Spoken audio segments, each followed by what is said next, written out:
Welcome to my channel. நம்ம இப்போ யாரை பற்றி பேச போகிறோன்னா, ஆன்மீகத்துக்கும் வியாபாரத்துக்கும் என்ன சம்மந்தம்னு கேட்குறீங்களா? அது ஒருத்தர் பண்ணிட்டு இருக்கிறவர் தான் நம்ம இளவரசர் காயத்ரி அம்மையார்.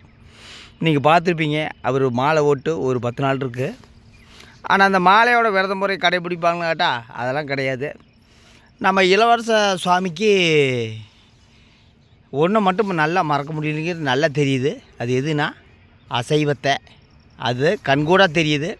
மாலை ஓட்டு ஒரு 10 நாளில் பார்த்தீங்கன்னா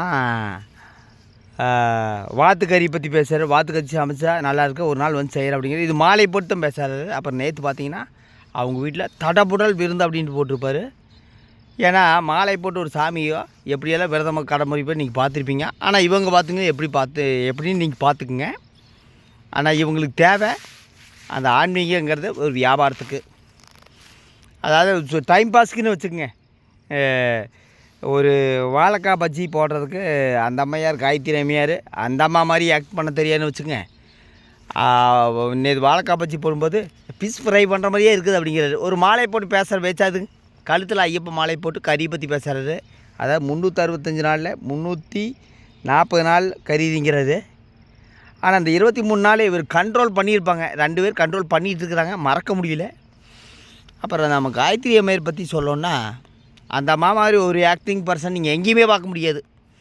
அப்புறம் எங்கள் வீட்டில் 2 நாள் இதுதான் நடக்குதுன்ட்டு ஒரு வீடியோ போட்டிருப்பாங்க. அவங்க அம்மா வீட்டில் என்னமோ 2 நாளுக்கு உடம்பு சரியில்லாமல் ஓவர் ஆக்ட் பண்ணியிருப்பாங்க. 2 நாள் எங்கள் வீட்டில் என்ன நடக்குது, எல்லா வீட்டில் என்ன நடக்குது அதே தான் நடக்குது. குழந்தைங்க இருந்தால் ஸ்கூல் போவாங்க, தோசை விட்டு கொடுப்பாங்க, சாம்பார் வைப்பாங்க. அப்புறம் காயத்ரி அம்மையாரோட அண்ணன் ஆன்மீகத்தில் பக்காவாக பண்ணிட்டு இருக்கிறாரு, விரத முறை கடைபிடிக்கிறாரு. ஆனால் காயத்ரி அம்மையாரோட கணவர் தான் கேள்விக்குறி. அது அவங்க அண்ணன் வீடு சரி, இது இவங்க அம்மா வீடு. எங்கள் வீட்டில் நாங்கள் இப்படி கடைபிடிக்க மாட்டோம். அதுதான் காயத்ரி அம்மையார் போடும் ட்ராமா. அதாவது சரணம் கூப்பிட்றாங்க, இந்த அம்மா உட்காந்துட்டு வீடியோ எடுக்குது. வீடியோ எடுத்துகிட்டு சரணமையப்பா அப்படிங்கிறாங்க. இது எவ்வளோ வியாபாரத்துக்கு யூஸ் பண்ணுறாங்கன்னு பாருங்க. ஆனால் இவங்க வீட்டில் நம்ம இளவரச சாமி எந்த இடத்துலையுமே ஒரு சரண மந்தங்களில் இது வரைக்கும் ஒன்றதில்லை. கேட்டால் சாமி ஐயப்பன் போட்டால் முன்னாடி பட்டையை போட்டு உட்காந்துக்கிறாரு. அப்புறம் ஐயப்பனுக்கு அவியல் மலர் போச்சாச்சுங்க.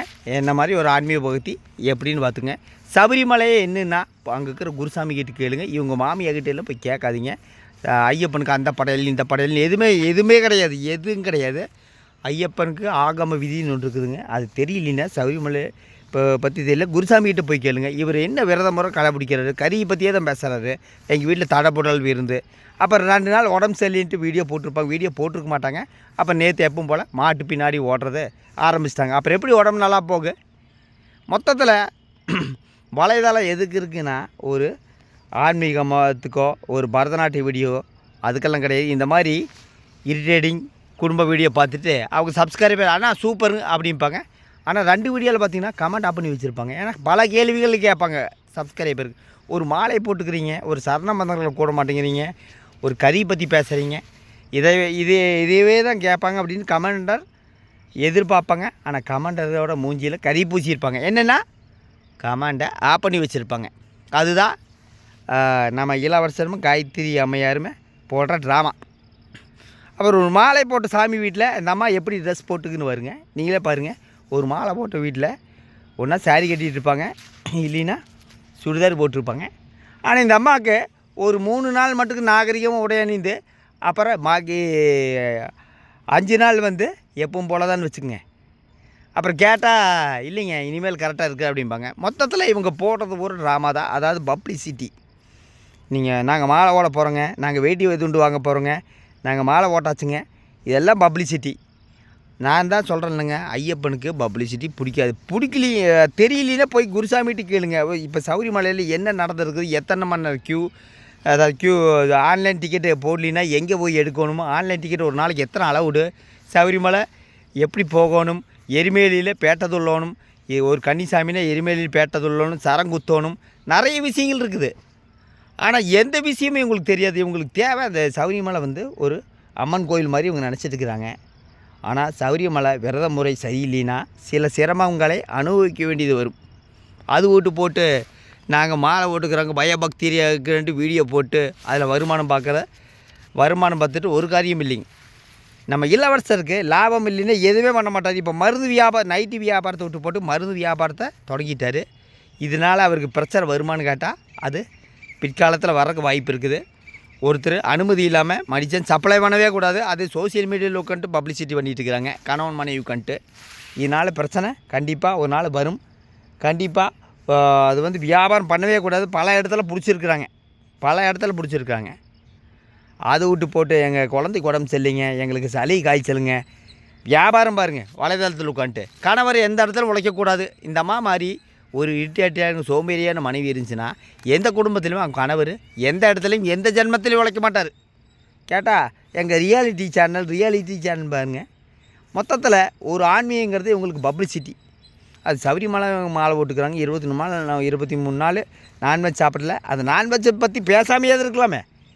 வாழைக்காய் பச்சரிங்க போய் மீன் கறி அப்படிங்கிறாரு, அப்புறம் வாத்து கறிங்கிறாரு. அப்புறம் பார்த்திங்கன்னா இவங்க அம்மா வீட்டில் ஒரு நாயோ, இவங்க வீட்டில் ஒரு நாய். இவங்க அம்மா வீட்டில் இவங்க அண்ணன் முறையாக ஆன்மீக பக்தியில் இருக்கிறாரு, சரணம் கூப்பிட்றாரு, பஜனைக்கு போடுறாரு. ஆனால் இவங்க கணவர் எந்த இடத்துலையுமே பஜனைக்கும் போகிறதில்ல, எதுக்கும் போகிறதில்ல. என்ன காரணம்னா இவங்களுக்கு பப்ளிசிட்டி. இந்த அம்மையாருக்கு பப்ளிசிட்டியுமே இவங்க கணவருக்கும் இவருக்கும் பப்ளிசிட்டி. இலவச சுவாமிக்குமே அவங்க மனைவிக்கும் பப்ளிசிட்டி. என்ன வியாபார பப்ளிசிட்டி. அவங்கள உழைக்கிறாங்க, அவங்க வீட்டில் உழைக்கிறாங்க. நாங்கள் சரணம் கூப்பிட்றாங்க, 10 வருஷம் போயாச்சுங்க அப்படிங்கிறா. உங்கள் கணவருக்கு இதை சொல்லலாமே, புத்தி சொல்லலாமே. ஒரு மாலை போட்டால் சாமி வீட்டில் அந்த அம்மா காரில் எப்படி ட்ரெஸ் பண்ணிட்டு வருதுன்னு நீங்களே பாருங்கள், நாகரிகமாக. அப்புறம் இன்றைக்கி பார்த்தீங்கன்னா வேறு மாதிரி ஆக்ட் பண்ணிடுவாங்க, வேணா பாருங்கள். ஆனால் இவர் மாலை போட்டு ஒரு 10 நாள் ஆச்சுங்க. எந்த கோயிலையும் இது வரைக்கும் நான் போனதை பார்த்து இல்லை. எல்லாமே வீடியோ போடுறாங்க. கோயில் போய் வீடியோ போடலாமான்னு கேட்டால் நாங்கள் பயபக்தியாக இருக்கிறோங்க அப்படிம்பாங்க. மொத்தத்தில் நம்ம இளவரச சாமி ஆன்மீக பப்ளிசிட்டி ஆரம்பிச்சிட்டாரு, வியாபாரத்தை ஆரம்பிச்சிட்டாரு. சபரிமலை போய் இப்படியெல்லாம் பண்ணாதீங்க, கண்டபடி திட்டி விட்டுருவாங்கன்னு நான் நினைக்கிறேன். ஏன்னா இவர் என்ன சொல்லுவார்னா, நாங்கள் சபரிமலை போனோங்க, அங்கே எல்லாமே என்னோடய சப்ஸ்கிரைபருங்க, அதனால் எங்களுக்கு தரிசனம் சீக்கிரமாக கிடச்சேன் சொன்னாலும் சொல்கிறதுக்கு ஆச்சரியப்படுறதுல. சபரிமலை விரதங்கள் நீங்கள் பப்ளிசிட்டி பண்ணாதீங்க. சபரிமலைக்கு 23 நாள் மாலை போட்டுக்கிறீங்க, கறியை பற்றியே தான் பேசிகிட்டு இருக்கிறீங்க ஒரு வாரமாக. அதை நான்வெஜ் சாப்பிடாம கண்ட்ரோல் பண்ணிகிட்டு இருக்கிறாங்க.